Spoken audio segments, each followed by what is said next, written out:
นี่คือตอนที่เพิ่นเขาไปสัมภาษณ์เนาะเพิ่นเห็นหาคนที่ว่าติดอยู่ในถ้ำแล้วถือว่าทุกๆคนปลอดภัยเนาะก็คือมีตั้งแต่อาการก็คือหิวข้าวทุกคนสบายดีเนาะทุกคนสบายดีแต่ว่ายังอยู่2คนแต่ว่าตอนนี้นี่ดีใจแห้งๆดีใจสุดๆเลยเพราะว่าสิเป็นเพิ่นแล้วก็บ่าวไส้ก็ดีใจคือกันเนาะอยู่ทางนอกเพิ่นก็ดีใจคือกันเนาะบางคนก็จนน้ำตาไหลเนาะเพราะว่าบ่คิดว่าสิเฮ็ดไหลแต่ว่าก็ไหลแล้วเนาะย้อนความอดทนย้อนความพยายามเนาะของทีมกู้ภัยทั้งฝั่งไทยแล้วก็ต่างประเทศแล้วก็สนับสนุน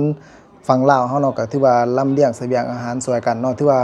เห็นภาพนี้แล้วบ่าวไส้โคตรรู้สึกดีใจนำเด้อดีใจสู้ๆเด้อทั้งนอกเพิ่นเต้นกอดกันเนาะทั้งในก็เย้เด้อเนาะเพราะว่าตอนนี้มันคนพบเห็นแล้วเนาะแล้วก็โดยเฉพาะมันคุณเก่งกาจเนาะคุณเก่งกาจวงกระวงเพิ่นก็กอดกันเนาะกับมิโกะเนาะพ่อใหญ่ฝรั่งเนาะอยู่เพิ่นมาซอยเนาะอยู่ประเทศฟินแลนด์เนาะเพิ่นมาซอยก็สุดท้ายเพิ่นก็ไปพบพ่อกับบุคคลที่ว่าติดอยู่ในถ้ำนั้นเนาะติดอยู่ในถ้ำนั้นบ่าวไส้เห็นแล้วก็โคตรดีใจเลยเนาะเห็นเพิ่นดีใจเฮาก็ดีใจนำเนาะถือว่าภารกิจนี้เพิ่นเฮ็ดสำเร็จแล้วก็ต่อไปก็คือค้นหายังอีก2คนเนาะยังอีก2คนคือว่าคือสิเห็นได้ไวๆนี่แหละเพราะว่าหาคนนั้นก็ปลอดภัยแล้วเนาะ2คนคือว่าเพิ่นก็ต้องปลอดภัยคือกันกับหาคนเนาะที่ว่ารอดชีวิตแล้วตอนนี้เนาะเพราะว่าทีมกู้ภัยพ่อใหญ่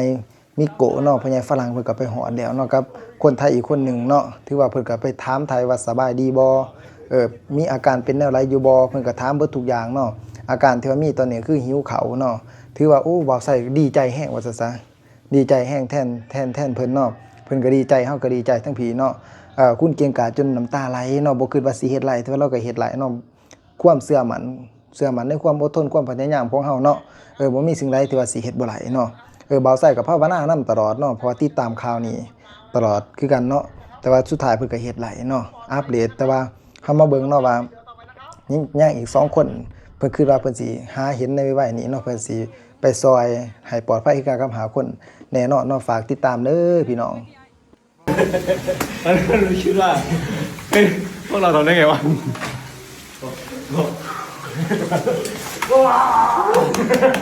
โอ้ worth it man โอ้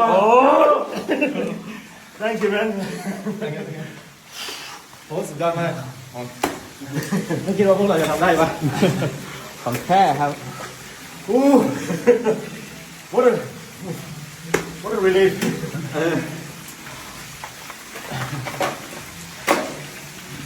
ทำได้ไหม very good very good not for nothing พูดเลยไม่ออกเลย any problem but